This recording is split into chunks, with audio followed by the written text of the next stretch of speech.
Hello students, NCERT exercise में next question हम करते हैं।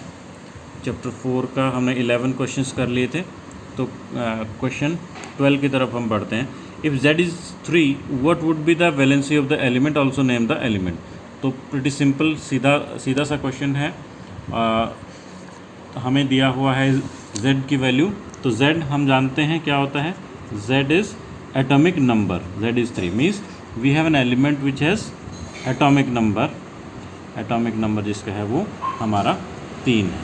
तो एटॉमिक नंबर अगर हमारे पास 3 होता है, इसका मतलब इसके अंदर नंबर ऑफ़ इलेक्ट्रॉन्स, तो इसका जो इलेक्ट्रॉनिक कॉन्फ़िगरेशन होगा तो के शेल के अंदर होंगे इसके 2 इलेक्ट्रॉन्स और एल शेल के अंदर होंगे इसका 1 इलेक्ट्रॉन।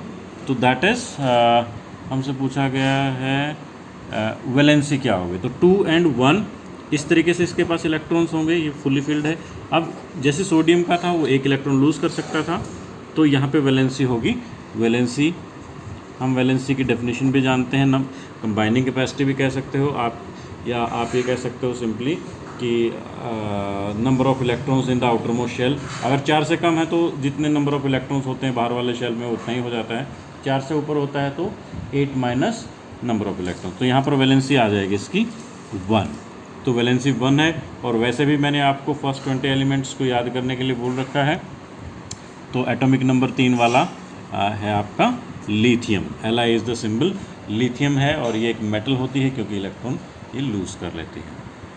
ठीक है, तो चलो let's move on to next question which is question 13। Question 13 की तरफ हम चलते हैं। कंपोजिशन ऑफ न्यूक्लियाई जो वर्ड है वो न्यूक्लियस का प्लूरल है। जो न्यूक्लियस होती है एटम की सेंटर में होती है, सारा का सारा मास उसमें होता है। न्यूक्लियस हम एक एटम के बोलते हैं, न्यूक्लियाई इज़ द प्लूरल। तो दो न्यूक्लियस के बारे में बात की गई है। तो nuclei of 2 elements, 2 atomic species हैं इनफैक्ट, एक्स और वाई। तो उनके अंदर बताया गया है। अब जो एक्स है उसके अंदर 6 प्रोटॉन हैं और 6 ही आपके न्यूट्रॉन है। प्रोटॉन है तो इलेक्ट्रॉन भी इसके अंदर 6 ही होंगे क्योंकि एटम न्यूट्रल होता है।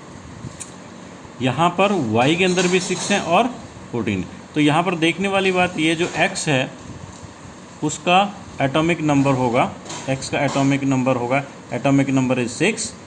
तो हम x को ऐसे लिख सकते हैं, x एटॉमिक नंबर है 6 और इसका मास नंबर कितना हो जाएगा, 12 हो जाएगा।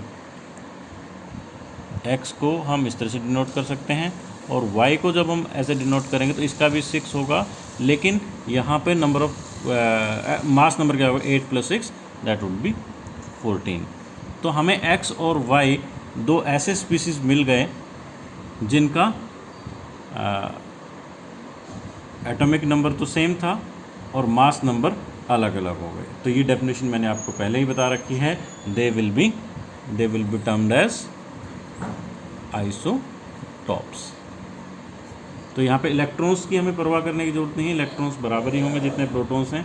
लेकिन अगर हम देखें तो नंबर ऑफ़ न्यूट्रॉन्स भिन्न हैं और ये बाय डेफिनेशन इस तरह से क्वेश्चन इसमें आ जाता है। अगर आपने अंडरस्टैंडिंग से पहले कॉन्सेप्ट्स लिए होंगे पुराने वीडियो से, तो that is pretty simple. Next question की तरफ बढ़ते हैं। ये आगे ट्रू फॉल्स आ गए हैं, simple question. For the following statement right true और फॉल्स। तो J.J. Thomson proposed that the nucleus of an atom contains only nucleons।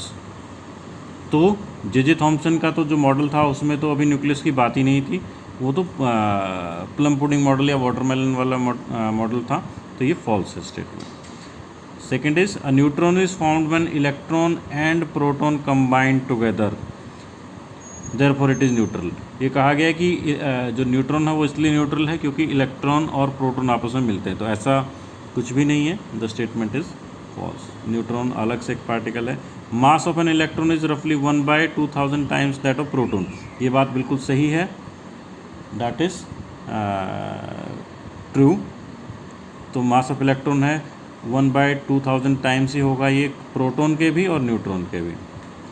An isotope of iodine is used for making tincture iodine। tincture iodine बनाने काम आता है, which is used as a medicine। तो this is false। No, this is not false, this is true, this will be true। तो एक iodine का isotope है जो for making iodine, this you have to mark it as true, true हो जाएगा ये, ठीक है। Let's move on to next question, question 15th। Rutherford's alpha particle scattering experiment was responsible for the discovery of nucleus है, A is the right answer. Isotope of an electron of an element have different number of neutrons, हमने अभी जो question 13 था उसमें देखा, तो आप उससे भी कर सकते हो, डिफरेंट नंबर ऑफ न्यूट्रॉन्स है।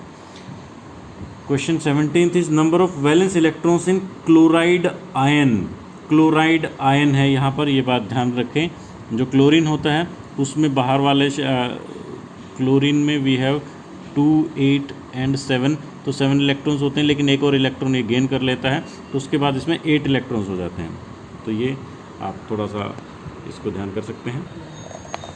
Next is which one of the following is correct electronic configuration of sodium, तो 281 ये अभी हमने डिस्कस किया था, ये भी D is the right answer. एक टेबल है, कंप्लीट द फॉलोइंग टेबल, उसमें कहीं ना कहीं आपको अगर एटॉमिक नंबर दिया हुआ है तो मास नंबर निकालना है, तो अगर आपको पता हो कि जो एटॉमिक नंबर है वो नंबर ऑफ प्रोटॉन्स और या नंबर ऑफ इलेक्ट्रॉन्स होता है, और मास नंबर क्या है, प्रोटॉन्स प्लस न्यूट्रॉन्स है, तो इस फॉर्मूले से आप सारे के सारा फिल कर सकते हो, कोई डाउट होगा तो आप मेरे से पूछ सकते हो। That is all for this exercise, complete this and share the answers with me. Thank you.